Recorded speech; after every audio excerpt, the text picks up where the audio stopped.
before we continue with torsion, I suggest you to practice worksheets 6A and 6B when we deal with the torsion that are statically determinate structure.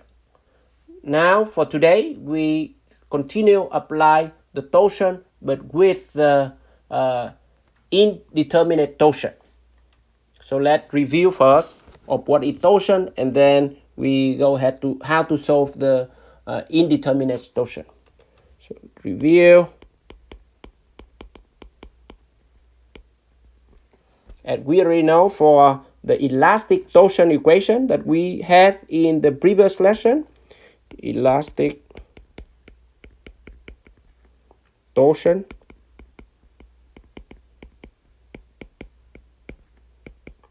equation.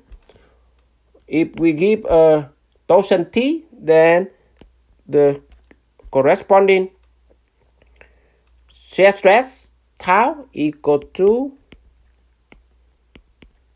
T, which is the torsion radial distance over polar moment of inertia. And we already know the shear stress distribution over the cross section. It will be minimum 0 in the center and maximum at the outermost fiber, which is the outside, the radius. So from that we can have tau max equal to T equal to C TC over J, where C is the radius of the cross section. So that equation, nothing new from the previous lesson we have.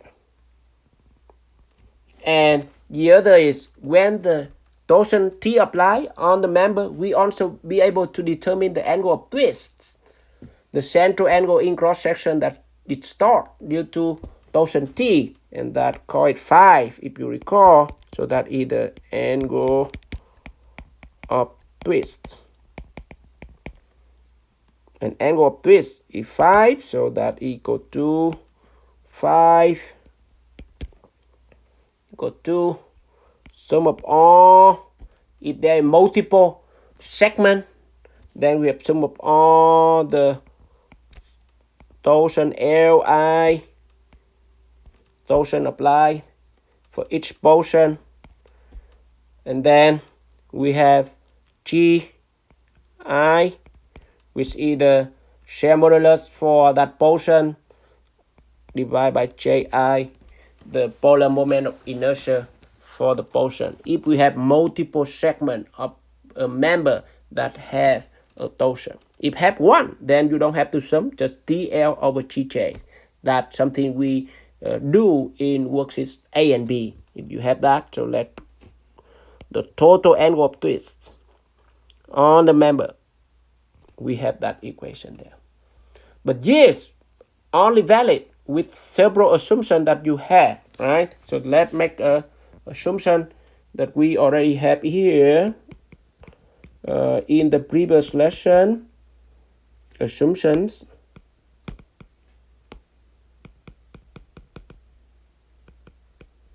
What are the assumptions we have? The first is circular cross section. We only deal with the circular cross section, regardless of it can be solid or hollow circular cross section, but we only deal with circular cross section in this class. If you want the other cross section other than circular, in the book they have that extended discussion for the torsion applied to other cross section. And we also assume homogeneous, same material throughout, and isotropic, same properties in all direction, isotropic. And when you have that, the G, the shear modulus or the modulus of rigidity is constant. That's what you have. And then the third one, small deformation, so that we can have small gamma and small angle of twist. So it's not like 30 degrees angle twist or things like that. We deal with the twist within 10 degrees. So from that, we have something in the first part of lesson 6. We have the 5 angle of twist equal to tangent of 5 and equal to sine of 5. 5 measured in radians. So small deformation.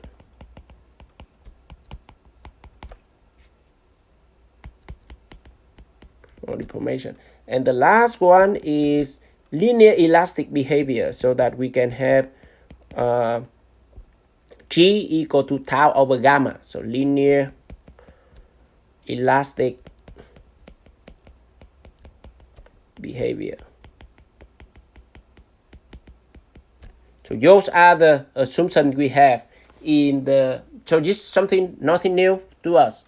And after this, again, you have to practice worksheet 6A and 6B. And now for today, we extend this torsion to the indeterminate torsion, which you cannot use only the concept in energy mechanics with the equilibrium equation. We need to use compatibility that we discussed in lesson 4 to solve this problem.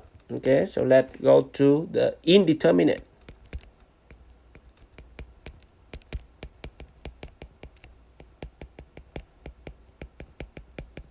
torsion.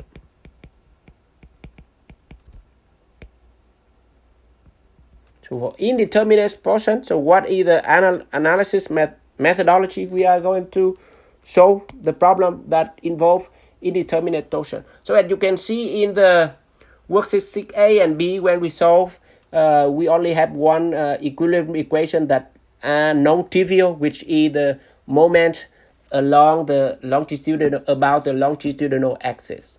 So only one equation. So if in that equation you have 2 or more nodes, you need to use that torsion become indeterminate. So you have to use compatibility. That we're talking about the analysis methodology here.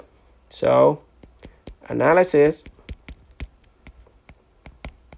methodology.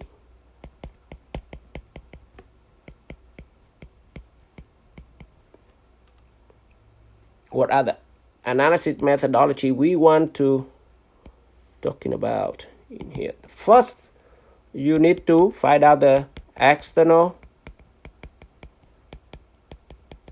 forces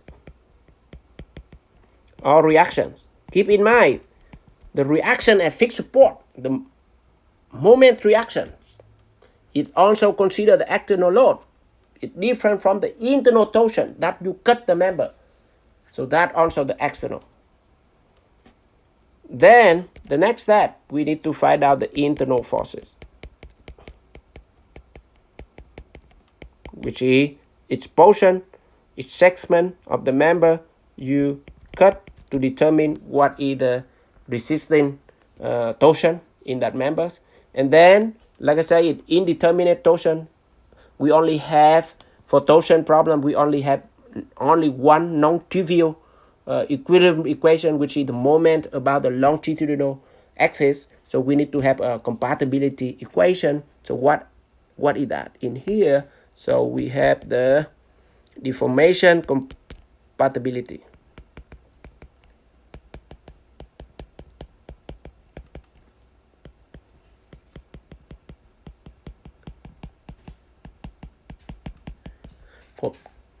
For if it fixes both ends, what happens if it fixes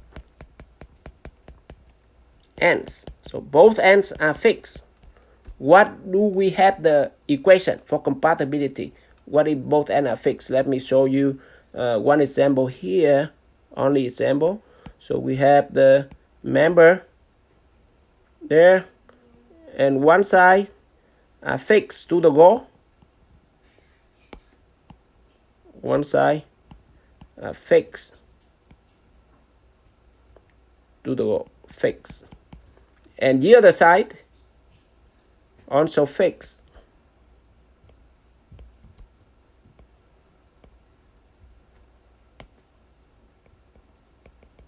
So it also fixed.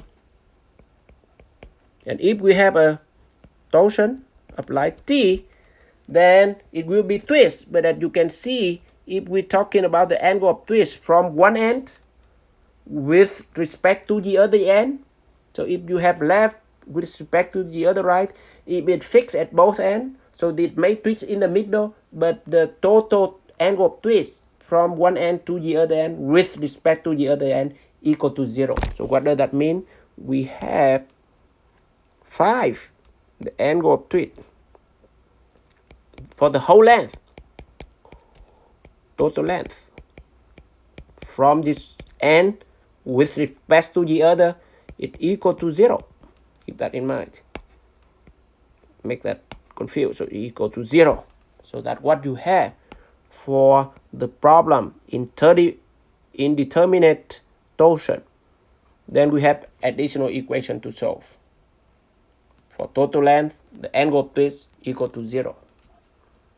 And the second type of problem we are dealing with is for composite shaft, which is you have aluminum and steel, etc., bonded together.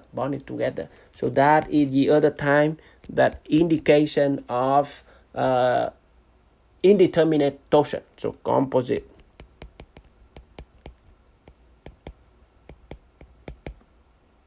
shaft.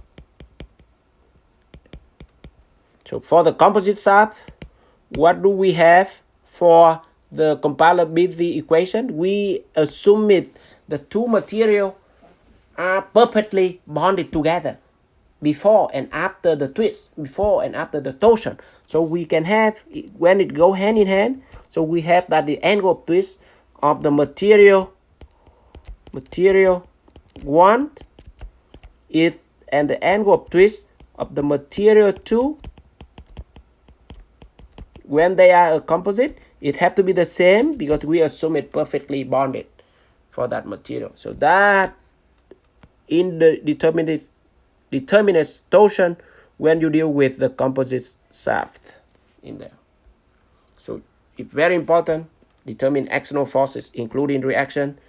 Determine the internal forces, which is in this case the internal resisting torsion for each segment of the shaft, and then we use deformation compatibility so that to find out the equation, extra equation in here depends on whether it fixes both ends or the composite shaft. And then after we have that, we can go ahead to determine